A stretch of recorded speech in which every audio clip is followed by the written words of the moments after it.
Hello everyone, আসসালামু আলাইকুম। Bangladeshi blogger Mitu channel থেকে আমি মিতু। আমার আরও একটি নতুন ব্লগে আপনাদের সবাইকে স্বাগত জানাই।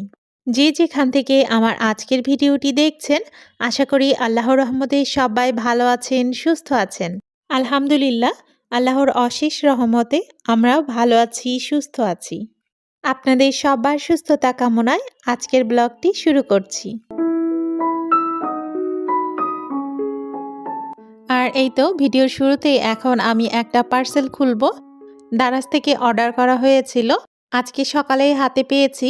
তো ভাবলাম পার্সেলটা ওপেন করি, তারপরে সংসারের অন্যান্য কাজকর্ম শুরু করে দিব। আর এই পার্সেলটাতে ছিল আরেকটা প্রোটিন পাউডার, তবে এটা একটু ভিন্ন রকম। এটার টেস্টটাও নাকি একটু অন্যরকম। এটাতে বিভিন্ন রকমের বাদাম দেয়া আছে। আজকের ভিডিওতে আমি যে নতুন বোরখাগুলো কিনেছিলাম ওগুলো কিন্তু আপনাদের সাথে শেয়ার করব। সাথে আমার শীতের যে শালগুলো আছে ওগুলোর কালেকশনও আপনাদের সাথে শেয়ার করব। তবে সেগুলো দেখতে হলে ভিডিওর একদম শেষ পর্যন্ত দেখতে হবে। আর ভিডিওর এই পর্যায়ে এসে প্রতিদিনের মতো আজকেও অনুরোধ করব, প্লিজ ছোট্ট একটা লাইক দিয়ে আমার ভিডিওটি কন্টিনিউ করবেন। আর ভিডিওটি ভালো লাগলে অবশ্যই আমার চ্যানেলটিকে সাবস্ক্রাইব করে রাখবেন। আর পাশে থাকা বেল আইকনে প্রেস করে রাখবেন, যেন আমি নতুন কোনো ভিডিও দেওয়ার সাথে সাথেই আপনাদের কাছে নোটিফিকেশান পৌঁছে যায় আর আপনারা আপনাদের সময় সুযোগ মতো দেখে নিতে পারেন। তো এর মধ্যেই কিন্তু আমি কিচেনে চলে এসেছি দুপুরের রান্নাবান্না করে নেওয়ার জন্য।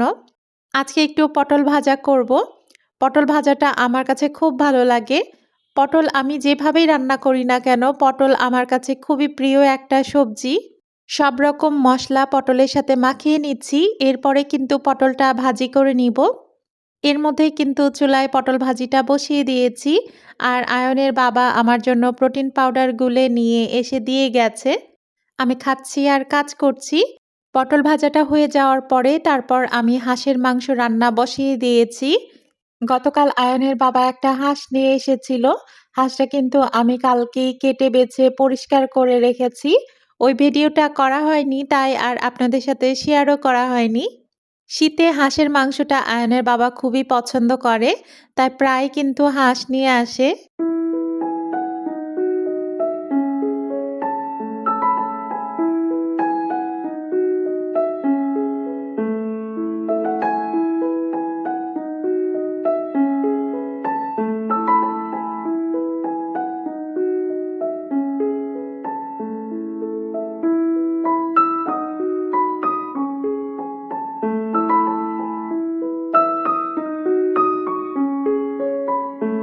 পেঁয়াজ ভেজে মশলা কষিয়ে তারপরে কিন্তু হাঁসের মাংসটা দিয়ে দিয়েছি।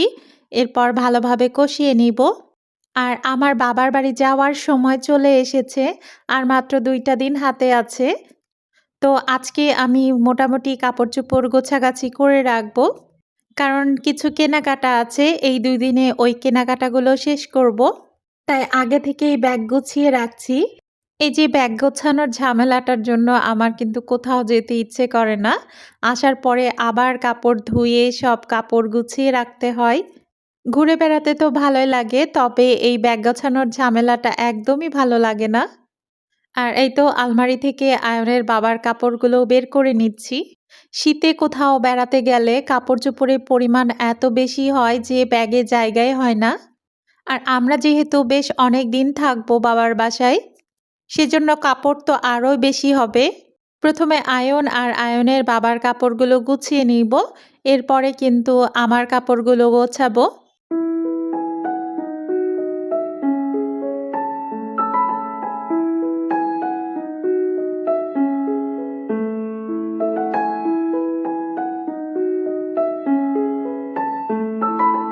আর কাপড় গোছানোর মাঝখানে এসে আমি মাংসের মধ্যে আলু দিয়ে দিয়েছি। এরপর একটু নেড়ে দিচ্ছি। তারপর আবারও ঢাকনা দিয়ে ঢেকে কষাতে দিয়ে আমি আবারও কাপড় গোছাতে চলে যাব। হাঁসের মাংস সময় নিয়ে রান্না করলে কিন্তু খেতে বেশ মজা হয়। আর এই তো সব কাপড়-চোপড়গুলো এখন ব্যাগের মধ্যে উঠিয়ে নিচ্ছি। তবে এই গোছানো কিন্তু ফাইনাল গোছানো না। শীতের কিছু কাপড়-চোপড় ধুয়ে দেওয়া হয়েছে, ওগুলো শুকিয়ে গেলে ব্যাগে গুছিয়ে নিব। আর এই শীতে আয়নের কিছু কেনাকাটা আছে, গত শীতে আয়নকে যেসব জামাকাপড় কিনে দেওয়া হয়েছিল ওগুলো কিন্তু ছোট হয়ে গেছে। তো এইবারও কিন্তু আয়নের জন্য কিছু কেনাকাটা করতে হবে। ওগুলোও গুছিয়ে নিব পরে। আর এই তো ওদের বাবা ছেলের কাপড় গোছানোর পরে আমার কাপড়গুলো গুছিয়ে নিচ্ছি। আর আপনাদেরকে যে বলেছিলাম আমি নতুন বোরখা কিনেছি, তো নতুন বোরখাগুলোই আপনাদের সাথে এখন শেয়ার করছি। এই বোরখাটা কিনেছি। এই কালারটা আমার কাছে খুব বেশি পছন্দ হয়েছিল। আর ডিজাইনটাও কিন্তু বেশ মোটামুটি সুন্দর। বোরখার দোকানে অফার চলছিল। তো সেই অফারে আমি কিন্তু বোরখাগুলো কিনেছি। প্রথমে ভেবেছিলাম যেহেতু অফার দিয়েছে সেহেতু বোরখাগুলো হয়তোবা ভালো হবে না। তো যাওয়ার পরে দেখি এত সুন্দর সুন্দর বোরখার কালেকশন, মনে হচ্ছিল কোনটা ছেড়ে কোনটা নিব। আর এই যে এই বোরখাটাও নিয়েছি। তবে আলোর হেরফেরের জন্য বোরখার কালারটা কিন্তু সুন্দর আসেনি। বাস্তবে কালারটা কিন্তু অনেক সুন্দর। কোন বোরখাটা বেশি ভালো লাগলো কমেন্টের মাধ্যমে জানাতে কিন্তু ভুলবেন না। আর গোল্ডেন কালারের এই বোরখাটা আমি নিয়ে যাব না, শুধু এই যে পেস্ট কালার বোরখাটাই নিয়ে যাব। কারণ আরও একটা বোরখা আমি পরে যাব। তো খুব বেশি বোরখার তো প্রয়োজন হয় না, ২টা বোরখা দিয়েই আমার কাজ চলে যাবে।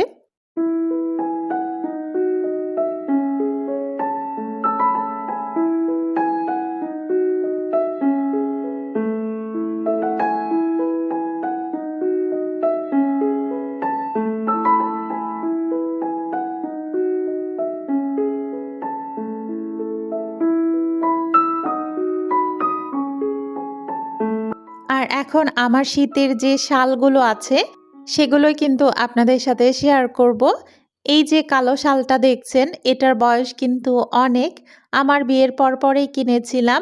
আর এই যে এই শালটা এটাও কিন্তু আমার অনেক পছন্দের একটা শাল। আর এই শালগুলো আমি যখন যখন ইন্ডিয়া গিয়েছি তখন কিন্তু একটা করে কেনা হয়েছে। আর এই লাল শালটাও কিন্তু আমার কাছে অনেক ভালো লাগে। কালারটা একদম লাল টুকটুকে। তো কথা বলতে বলতে আমি কিন্তু ভিডিওর একদমই শেষ পর্যায়ে চলে এসেছি। আজকে এখান থেকেই বিদায় নিয়ে নিতে হবে। তার আগে আপনাদের কাছে আরও একবার অনুরোধ করছি লাইক, কমেন্ট, শেয়ার এবং সাবস্ক্রাইব করার। আবারও হাজির হব নতুন কোনো ভিডিও নিয়ে। সে পর্যন্ত আল্লাহ হাফেজ।